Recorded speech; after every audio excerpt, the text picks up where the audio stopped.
Okay, so I had this video uploaded yesterday, but I took it down to fix some visual issues with it. Well, there's a few issues with the video, but I wanted to fix that too. And so I went through the process of fixing it and then re-rendered everything. And I actually just recorded a new intro for it. And then in the process of getting the final render done to upload it, I realized that the old issue was gone, but there's an even bigger issue with it now. So I'm just taking out that for this video. I'm just not even going to do that whole caption thing in this video. I'll tweak it and figure it out for the next one.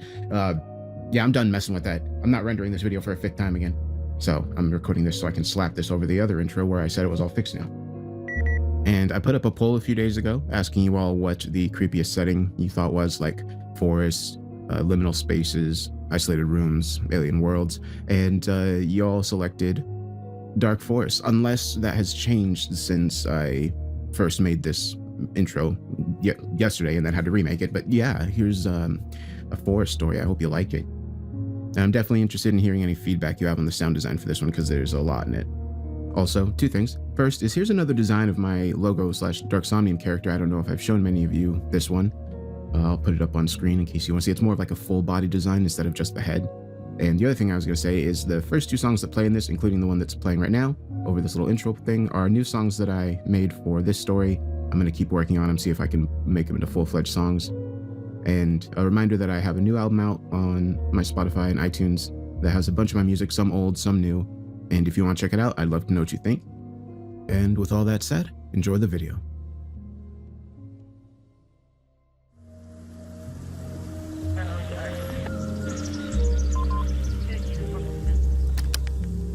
Martin pressed the record button on the handheld unit and held it close to his mouth as he ducked under the rope the patrol officers had strung between the trees. October 14th, 1972. George Washington Park, Centralia. Arrived on scene at approximately 9:45 in the morning. Initial assessment. 4 victims, male, adults, suspended, inverted from separate trees. All 4 wearing hunting clothing. Rifles and sidearms still on their persons. Robbery does not appear to be a motive. He released the button and stood still for a moment, taking in the scene properly before he moved any closer. The morning light was coming through the canopy at a low angle, catching the dew on the grass and throwing long shadows across the ground. The 4 men hung in a loose row, each from a different oak, their left ankles tied to a branch with what looked like homemade hemp rope. Their arms hung straight down toward the earth, fingers slightly curled. Their faces were dark with pooled blood. He pressed record again. The hanging configuration is deliberate and consistent across all 4 bodies. Ritualistic presentation cannot be ruled out. 2 possible reference points come to mind. First, the martyrdom of Saint Peter, who was crucified inverted at his own request. Second, the Hanged Man card in the tarot deck, which depicts a figure suspended from 1 foot in a posture nearly identical to this. We'll revisit both lines of thinking once more information is available. He released the button and walked toward the nearest body. He crouched down, bringing his face level with the man's inverted head. There were small cuts all over, but the main wounds were concentrated on the torso and legs. Multiple punctures, some deep, some shallow. The surrounding tissue ragged and torn in a way that was inconsistent with a straight blade. He tilted his head and examined the margins of one of the larger wounds on the man's side. Wounds across all visible portions of the torso appear to have been inflicted by a serrated instrument. Jagged entry points, tearing rather than clean separation of tissue. Consistent with repeated stabbing rather than a single or a small number of strikes. This was not efficient. This took time. There also appears to be what I can only describe as hundreds of paper cuts all over the exposed skin. He stood and moved to the second body, then the third, finding the same pattern each time. By the 4th, he had stopped recording and was simply looking, his hands on his coat pockets, the recorder hanging from his fingers. His apprentice, a younger man named Drew Kowalski, appeared at his shoulder. Drew had a notepad and kept glancing at it as he spoke, the way he always did when he was trying to make sure he delivered information correctly. Jogger found them around 4 in the morning. Woman, early 30s. She runs around this park most days before work. She called it in from a payphone on Maple. Officers arrived on the scene by 4:20. Any chance she saw anyone else out there? She said no, just the bodies. Martin looked up at the nearest man's boot, at the careful knot of the rope. Identifications. Drew looked at his notepad. All 4 from Seattle. They drove down together 2 days ago from a hunting trip. Carl Detman, 51. His brother Roy Detman, 48. A man named Phil Okafor, 44. And a Thomas Brightwell, 52. 4 men out of Seattle for a hunting trip. And they ended up here. There's a 5th man in their group. He came forward about an hour ago. Talked to one of the patrol officers. Says he stayed back in town yesterday while the other 4 went out. Claims they left in the morning and he never saw them again. Martin looked at him. Where is he now? Probably still at the hotel. They were all staying at the Landers just off the main road. About a 5-minute drive. Martin pressed record one more time as he turned and walked back toward the rope boundary. Proceeding to interview 5th member of the hunting party. We'll update notes following interview. He clicked it off and slipped the recorder into his coat pocket. Drew fell into step beside him as they crossed the wet grass toward the parking area, the trees behind them still holding their grim weight in the pale October light.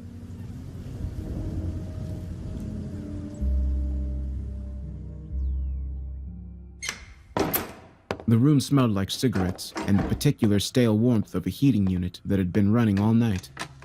Martin sat in the chair beside the small desk, Drew standing near the door with his notepad. Bob Ellers was a heavy-set man in his mid-50s, sitting on the edge of the bed with his hands clasped between his knees. I already told all this to the officer this morning. I know you did. And I appreciate your patience. I just need to hear it myself. How long have you known Carl, Roy, Phil, and Thomas? Carl and I go back to high school. The others, maybe 15 years, give or take. We've all been close a long time. And this hunting trip, had you all done this before? Come down to Centralia specifically? Every year. This would have been our 6th time, I think. Maybe 7th. We like it out here. It's quiet. The hunting's good. Do you know anyone in Centralia? Anyone you've gotten friendly with over the years? A local you stay in touch with? Not really. We keep to ourselves when we're down here. It's about the hunting, not the socializing. Is there anyone who might have known you were coming? Someone from back in Seattle? Maybe someone who knew your routine? Bob looked at him. You mean, like an enemy? Like anyone who might wish the group harm and knew where you'd be? No. Bob said flatly without hesitation. We're not that kind of people. We work, we get together on weekends, we do this trip once a year. Nobody has enemies. That's not our life. Martin nodded. Walk me through everything from the time you arrived in Centralia until this morning. Everything you can remember. We got in yesterday afternoon, around 2, maybe 2:30. Checked in here, dropped our bags, then we went for lunch at that diner on the main road. After that, we walked over to the hunting shop, just to browse. Phil ended up buying a new scope. Spent about 20 minutes talking to the man behind the counter about it. Then we just walked around town for a while, looked in some of the shop windows. Nothing specific, just passing time. We came back here for dinner, ate at the hotel restaurant. Then we went to the bar down the street for drinks. Which bar? Hannigan's, I think. The one with the green sign. Okay. Go on. We were there maybe 2 hours. It was a good night. Everybody was in a good mood. Phil got talking to a woman at the bar. A young woman, late 20s maybe. She had that kind of look, you know? Long skirts, lots of beads. A hippie type. Just Phil? Phil and Thomas both ended up sitting with her. The rest of us were at the other end of the bar. I could see them talking, but I wasn't part of the conversation. Do you know what they talked about? She did some kind of tarot reading for them. Phil and Thomas both. I remember thinking it was funny. Phil's not that kind of guy, but he was eating it up. Martin leaned forward slightly. Do you know her name? I never caught it. Like I said, I wasn't over there with them. Only Phil and Thomas really spent time with her. What happened at the end of the night? Phil left with her. Just the 2 of them. Rest of us came back here around 11. Phil didn't show up until maybe 1 in the morning. Said he almost got unlucky with the hippie. Bob's mouth tightened. We gave him a hard time about it the way you do. And then we all went to bed. Early morning. hunting trip. But you didn't go. My knee. He patted his left leg. It's been bad for a couple weeks. I thought I could push through, but when I woke up, I could barely get down the stairs. I told them to go without me. I was gonna rest it and meet them for dinner tonight. That was the last time I saw them. Martin let a moment pass, then reached into his jacket and produced a folded road map of the area. He opened it and held it out toward Bob. Can you show me where the hunting spot was? Where they were headed this morning? Bob took the map and studied it for a moment, then pressed his finger down on a stretch of wooded land. Somewhere in here. We have a spot we've used before. Down a dirt trail, barely wide enough for the truck. I've only been in there a few times. My knee's been a problem for a few years now. Martin took the map back and studied the area Bob had indicated, then folded it and put it away. Thank you, Bob. I mean that. I know this has been a terrible morning. Bob looked at the floor and said nothing. Martin stood, buttoned his coat, and nodded to Drew. They let themselves out into the hallway and walked toward the stairwell without speaking until they were outside in the parking lot and the cold air settled around them. Hannigan's. Before we go anywhere near that hunting spot, I want to find this woman. You think a bartender would know her? It's a small town, and she apparently makes an impression. He opened the car door. Let's find out.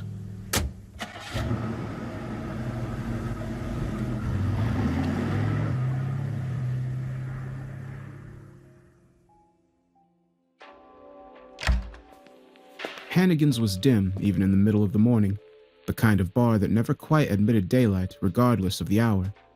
Two men sat at the opposite end of the counter, nursing coffee, and a woman in her 40s was wiping down the taps with a rag. She looked up when Martin and Drew came through the door. Martin showed his badge, and she sat the rag down. We're looking for a woman who was in here last night. Late 20s, describes to us as having a bohemian appearance. Long skirts, jewelry. She was doing tarot readings for some of the patrons. The bartender's expression shifted into something that was not quite a smile. That's Ingrid. You know her? She's in here probably 4 nights a week. Has been for, I don't know, a year now maybe. She comes in, sits at the bar, and the men find their way over to her. She's very pretty. She does the cards for them and they love it. She picked up the rag again, more out of habit than purpose. She usually ends up leaving with someone before the night's over. Every time? More often than not. Has she ever caused any trouble here? Never. She's quiet. She's polite with me. She pays her tab. Whatever she gets up to after she walks out that door is her own business. Her last name. Do you know it? Cullum. Ingrid Cullum. Drew wrote it down.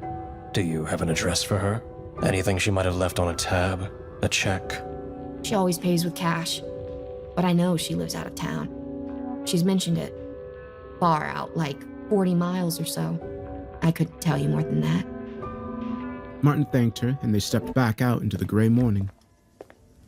The clerk at the town hall was a thin, older man who seemed pleased to have something to do.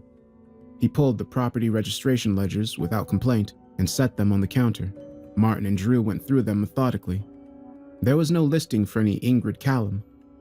No property, no registered address, nothing. Drew turned a page and ran his finger down a column, then stopped. George Callum. Property registered 1966. Martin leaned over and looked.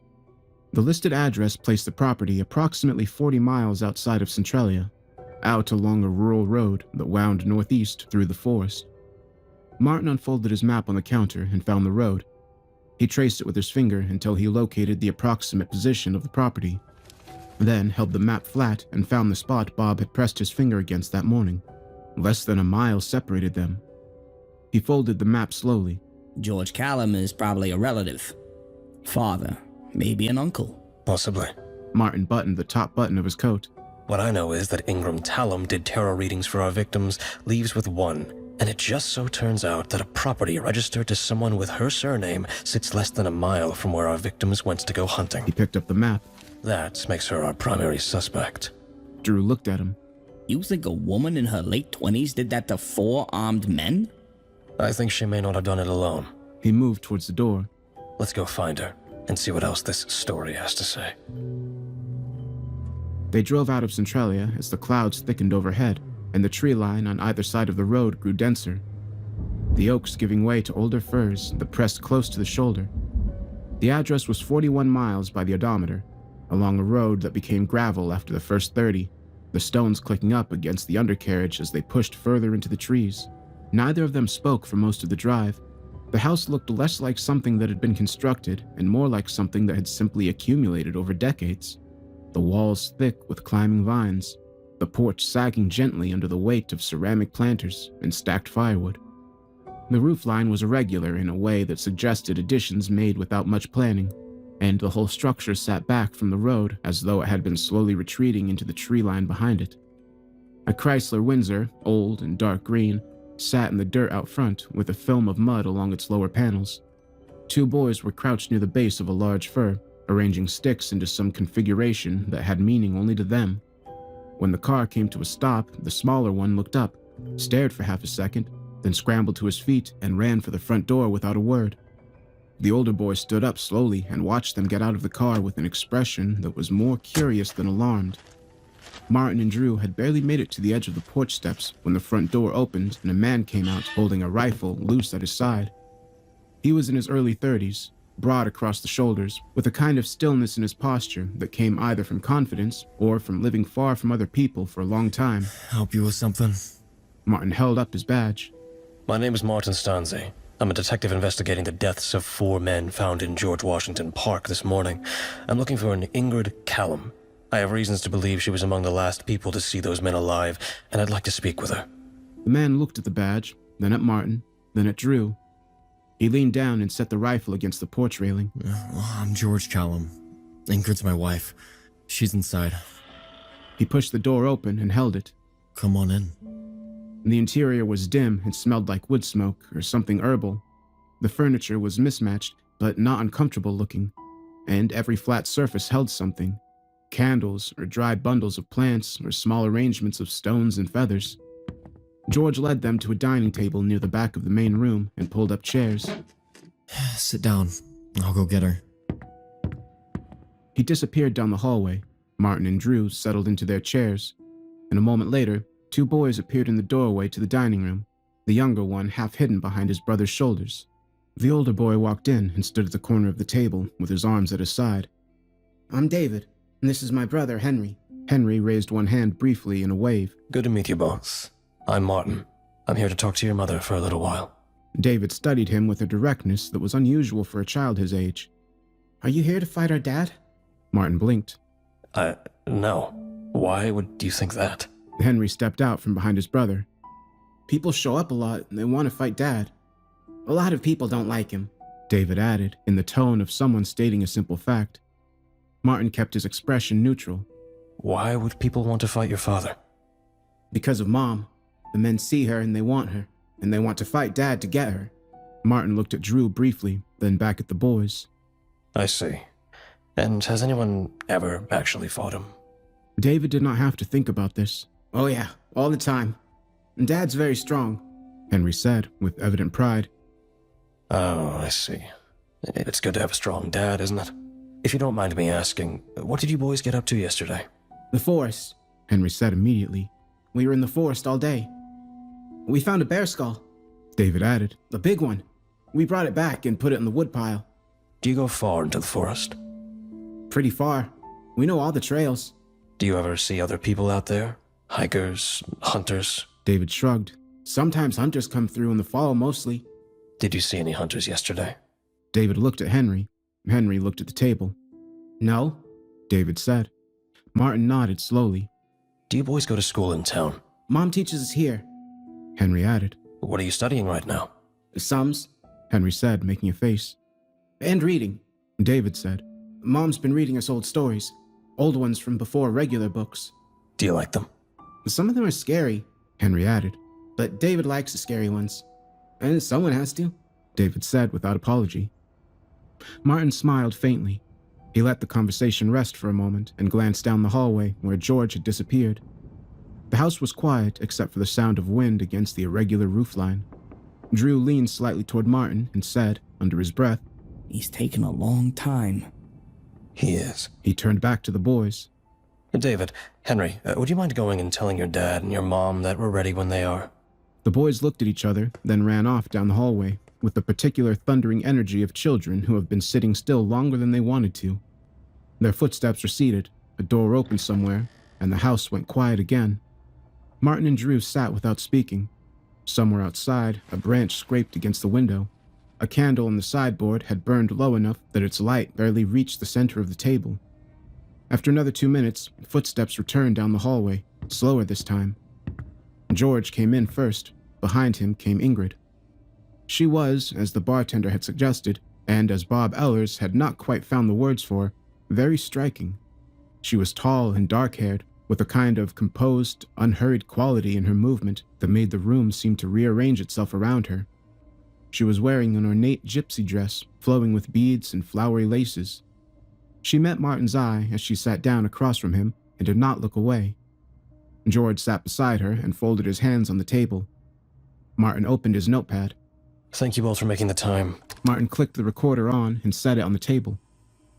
Ingrid, I'd like to hear from you about last night. You were at Hannigan's bar and you spent time with two of the victims. Can you walk me through what you remember? Ingrid opened her mouth, but was interrupted. I killed them. The room went still. Martin looked at him. All 4 of them. He was not agitated. His hands were still folded on the table. Martin reached over and picked up the recorder. Mr. Callum, you're telling me you're responsible for the deaths of Carl Detman, Roy Detman, Phil Okafor, and Thomas Brightwell. That's right. I need you to tell me how, and I need you to tell me why. George unfolded his hands and placed them flat on the table. Well, the why is simple.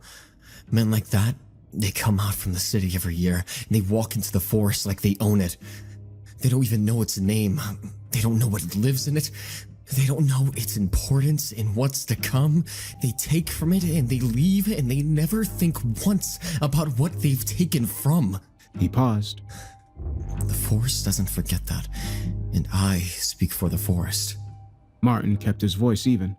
And the how, Mr. Callum? I told the trees about them.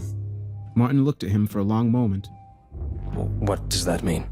It means I told the trees, and the trees took them out. Drew had stopped writing. Mr. Callow, Martin said, catching the wrong name and correcting himself immediately. Mr. Callum, you are telling me that trees killed 4 men? I'm telling you I told the trees to do it, yes. And the wounds on their bodies, trees did that by themselves? The trees have many parts. George said simply. Martin set the recorder down. He looked at Ingrid, who was sitting with her hands in her lap and her eyes on the surface of the table. She had not spoken a single word since entering the room. He looked back at George. George Callum, I'm placing you under arrest for the murders of Carl Detman, Roy Detman, Phil Okafor, and Thomas Brightwell. You'll be coming back with us to be processed and charged. Do you understand what I'm telling you? I understand. I'll go without any trouble. Martin stood and drew his cuffs from his belt.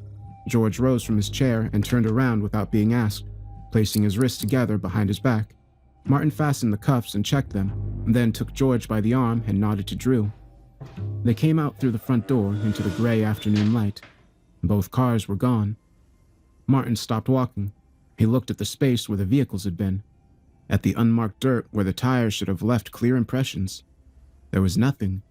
No tracks leading away from the spot, no disturbed gravel, no oil marked on the ground. The Chrysler Windsor was gone as well. The dirt in front of the house was as smooth and undisturbed as a swept floor. Martin tightened his grip on George's arm. Where are the cars? George looked at the empty space with an expression of mild satisfaction. The trees took them. That is not an answer. It's the only answer I have for you. Drew was standing at Martin's shoulder, pointing out that there were no tracks. I see it. It's 40 miles to town. It'll be dark in 3 hours. We don't have food, we don't have water, we don't have a working radio out here, and our only vehicle is gone. What the hell is happening right now? Drew, you need to calm down. George began to laugh. It was a low sound, the laugh of a man who's found something privately amusing. You're both gonna die out here. You understand that, right? You shouldn't have come. This is the forest grounds, and you're standing on it with a badge and a notepad, thinking that means something. Martin stood in the silence for a moment, his hand still on George's arm, and turned the situation over with the same methodical patience he applied to everything. Walking 40 miles in the dark with a cuffed prisoner and a shaken apprentice was not viable. Staying at the house was equally untenable. The road back to Centralia was a single gravel track through dense forest, and they had no light source beyond what the cloud-covered sky would offer, which in another few hours would be nothing at all. The hunting spot. Martin said quietly, more to himself than to Drew. Drew looked at him. What about it? Bob marked it less than a mile from here. If those men drove out to that location this morning, there may still be a vehicle out there. Their truck, whatever they came in. Drew blinked and then straightened slightly. Bob said they drove out to the spot. Martin looked at the road and then at the tree line, orienting himself against his memory of the map. It's less than a mile. We can be there in 20 minutes. Proceeding on foot to the victim's vehicle location northeast of the Callum property. Prisoner George Callum in custody. Time, approximately 3 in the afternoon. He released the button and looked at Drew. Stay close. Don't walk off the road for any reason. Drew nodded and said nothing, though his eyes moved briefly to the tree line in a way that suggested the instruction had landed with more weight than Martin had intended. George walked between them at an easy pace, as though the cuffs behind his back were of no more consequence than a loose jacket. The gravel crunched under their feet, and the firs pressed close on either side, their upper branches knitting together overhead into a ceiling that littered what remained of the afternoon light into something thin and colorless. You both live in the city. George said. It was not a question. Neither of them answered. You've got your cars and your electric lights and your phones, all that wire strung between poles, all that concrete poured over the ground so you don't have to touch it. He tilted his head slightly as he walked, as though he was listening to something in the trees. Do you think that's progress? You think distance from the natural world is something you've earned? Mr. Callum, you don't need to talk. I know I don't. But you should hear this before it's over. There's something very old that has been watching what men have been building. Something that was here before the first stone was ever set. All this machinery, all this industry, all these cities spreading out across the land like a sickness, it's all been getting its attention, pulling its eyes towards us. Drew kept his gaze on the road ahead. The only answer is to go back, live with the trees, eat what the land offers, stop poisoning the ground and stringing wire through the sky. That's not primitivism. That's survival. That's the only thing that closes the eyes back up. Unfortunately, it's a little too late for that. The men I killed yesterday didn't understand that. They came into the forest with their guns to take from it, and they never once considered that the forest had an opinion about that. And the forest's opinion required 4 men to be stabbed repeatedly and hung upside down from trees. The forest isn't gentle. I never told you it was, but being killed by a tree is a particular kind of pain. There's nothing fast about it. The woods find the soft places. He looked sideways at Martin with a kind of clinical interest. You understand that soon enough. Both of you. Drew said nothing, but Martin could hear the change in his breathing. Martin unfolded the map without slowing his pace and studied it as he walked. The gravel road continued another quarter-mile before the trail broke off to the right, cutting northeast through the forest toward the area that Bob had indicated. He could already see, as they rounded a slight bend, where the trail mouth opened between 2 large firs. And there, pressed into the soft earth at the trail's edge, were tire tracks. Wide set, heavy tread. A truck.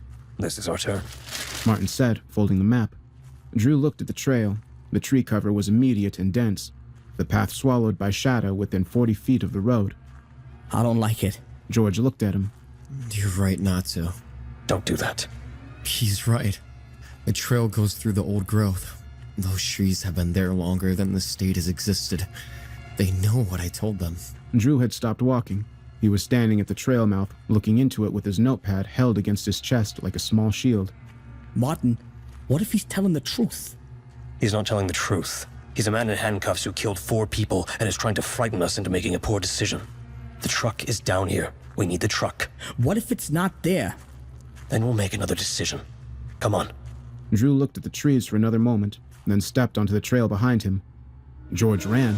He turned off the path to the left and simply bolted, straight into the forest, his cuffed arms locked behind his back, his body tilting forward at a sharp angle to compensate. He was fast, far faster than man in his position had any right to be, and within seconds, the dark green of his jacket was flickering between the trunks and then gone entirely. Martin was already moving. He got 3 strides into the trees before he stopped himself. The forest was very quiet. He stood still and listened. George's footsteps had already ceased. No cracking branches, no rustling undergrowth, nothing. The man had disappeared into the old growth as cleanly as the wildlife that called it home. Martin walked back to the trail. Drew was standing exactly where he had been, not having moved an inch. Do we go after him? Martin looked into the trees for a long moment.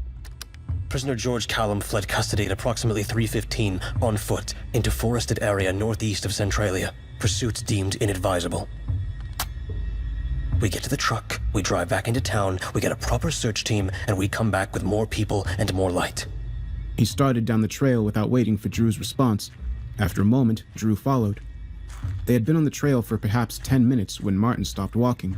Drew nearly walked into him. In the center of the path, occupying the full width of the trail between the flanking undergrowth, stood a fir tree. It was not a sapling, it was a mature tree, 3 feet across at the base, its bark deeply furrowed and dark with moisture. The tire tracks ran straight up to it on one side and continued straight away from it on the other. Martin crouched down and looked at the tracks on both sides. Same tread, same depth, same spacing, uninterrupted. He stood up and said nothing for a moment. That tree couldn't have been there when the truck came through. Drew took a step back. No. So either the truck went straight through it, Or it moved. I think we should go back to the Callum house. Wait there until someone comes looking for us. George could be back at that house by now. He knows these woods, and we don't. If he's back there, he's back at his rifle. We'd be walking up to that drive with no vehicle and no cover. He stepped around the base of the tree, testing the ground, then continued up the trail. The truck is our only way out of here. Drew looked at the tree for another moment, then followed. The creaking began a few minutes later. It started low, a single groan from somewhere off to the left. The sound of stressed wood. The sound a ship's hull makes in heavy water. Then another from the right, then ahead of them, then behind. The canopy above began to move, slow and lateral. A swaying that had nothing to do with the wind because there was no wind. The air between the trunks was completely still. Martin kept his eyes on the trail and walked faster. Drew was at his shoulder now, no longer maintaining any professional distance, his breathing audible. The creaking deepened and multiplied until it was coming from every direction at once, a low wooden course that seemed to press in from the tree line on both sides. The trunk nearest the trail was visibly moving, a slow rocking, their root systems shifting the soil at their bases in small rhythmic upheavals. Martin's hand had found the grip of his holstered weapon without him consciously deciding to put it there. Then the tree line opened and they were in the clearing. Martin stopped. The truck was there. It was a blue Ford pickup, or it had been. The cab was collapsed inward as if something had closed around it from both sides with tremendous force. The windshield was gone. The roof had been pressed down to the level of the dashboard. The bed was split lengthwise, the metal peeled outward in long curling strips. One door was 30 feet away in the undergrowth, as though it had been pulled free and discarded. Deep parallel gouges ran across every surface, consistent with something serrated dragged slowly through steel. Drew made a sound that was not quite a word. I was right. He said, his voice climbing. I told you this was wrong. I told you we shouldn't have come down that trail. We'll go back. Martin said. His voice was steady but quieter than usual. You believe me now? I believe we need to leave this location immediately. He turned around. The trail was gone. Behind them was a forest, continuous, unbroken. The trunks standing close together with no gap between them, no path, no opening, no indication that anything had ever passed through it in either direction. The tree line where the trail mouth should have been was as solid and undifferentiated as a wall. Martin stood very still and looked at it. The creaking had stopped. The forest was perfectly silent. Drew was standing beside him and not speaking, which was in some ways worse than the panicking. Martin turned slowly in a full circle, trees in every direction, and between them the light was going, the overcast sky above the canopy darkening by degrees as the afternoon moved toward evening. He could not see more than 40 feet in any direction before the trunks and the shadow swallowed whatever lay beyond. The whisper came from everywhere and nowhere. threading itself out of the ambient silence the way a sound does when you cannot be certain it's real. It was at the periphery at first, a shape in the air rather than a sound, something that pressed at the edge of comprehension without quite resolving into language. Then, slowly, over the span of perhaps a minute, it found its form. I am the speaker of the trees. The words were quiet and slow. The voice in the breeze. The hair on Martin's neck stood up. I command the leaves. The words were sourceless. And control what they believe. Martin had his weapon out before he fully registered why. Drew was beside him with his own drawn. Both of them were facing the tree line where the whispers seemed loudest, where the shadows between the trunks had begun to shift and consolidate into something with a shape. George came out of the forest, walking slowly. His wrists were still cuffed behind his back. His lips were moving. Stop. Stop right there. George did not stop. Martin fired. Then again, Drew fired twice beside him. The shots were very loud in the clearing. George continued walking. His expression did not change. His shirt showed nothing of the bullet's onslaught. Martin adjusted and fired again and again, methodical and controlled by the way he'd been trained. Drew was firing as fast as he could pull the trigger. Drew's weapon clicked dry. He kept pulling the trigger for a moment before he registered it. Then he lowered his gun and stood holding it at his side, his chest heaving.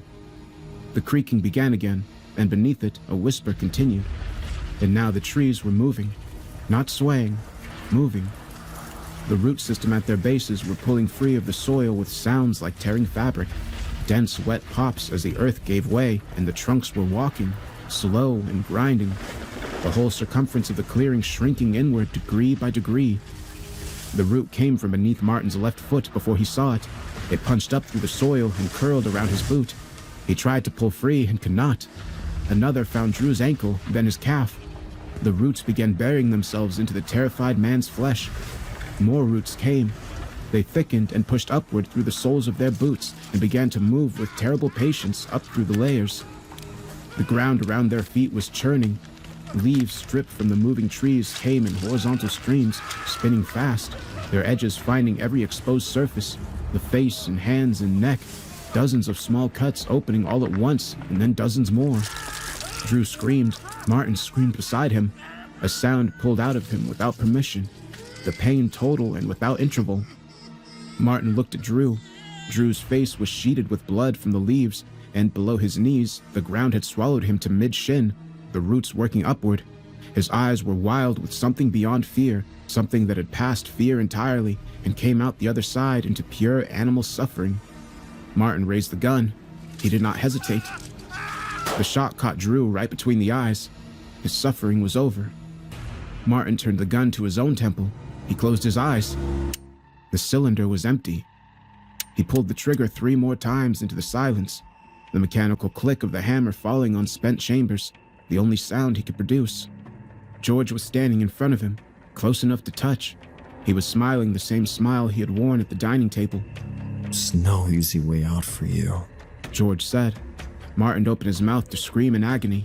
The tree arrived from his left, a trunk that had walked itself to within arm's reach while he had been looking at George, and the branch came low and fast and wrapped around his neck.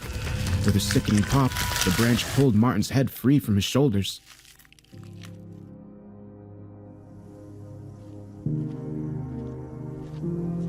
The kitchen light was on when George came up the driveway, warm and yellow in the front window. Ingrid was standing at the door before he reached the porch steps. She looked at his face and knew. How did it go? It's done. George said. He came up the steps and stood in front of her. The sacrifice has been made. There's now only one left. Ingrid's eyes filled with tears as she looked away from him, out towards the tree line. Her jaw worked for a moment before she spoke. Is there any other way? George, please tell me, is there any other way at all? There isn't. I'm gonna miss you. The kids are gonna miss you. She said, her voice coming out smaller than intended. I'll still be here. He put his hands on her arm gently. I'll still be a part of the trees. The oldest ones especially. When the wind comes through them, you'll hear me. I'll do my best to watch over you and the boys, over the house, whatever I'm able to do from inside them. I'll do. She looked at him then, directly, and did not look away. The forest has to be protected. Once I'm gone, that falls on you. All of it. This land is not just our land, Ingrid. It never was. It's the key to all of it. If this forest falls, if they come with their machines, their wires, and their concrete, there's nothing left to hide from the old one. Do you understand that? I understand. Use the magic only if there's no other way. What I've done these past years, the attention it's drawn, that's part of why this has to happen now. Every time the power moves through that place, it pulls the gaze a little closer. You have to be still. Let the trees do their work quietly. Only call on the deep craft when everything else has failed. And the boys? Teach them what they have to know. Not everything at once. David is ready for more than you've given him. Henry will come to it in his own time. He looked toward the front door and then back at her. They're good boys. They are. George pulled her into him and held her with both arms, his chin resting on the top of her head. She gripped the back of his shirt and held on for a long moment, neither of them speaking. The night was very quiet around the house. The trees at the edge of the clearing stood without moving. Then he stepped back and held her face in his hands for a moment and kissed her. Look after the forest. He turned and walked down the porch steps, across the cleared ground toward the tree line, his footsteps quiet on the cold earth until his shape vanished beneath the trunks. She stood there for a long time after he disappeared, one hand resting on the doorframe, listening to the breeze rustling through the trees.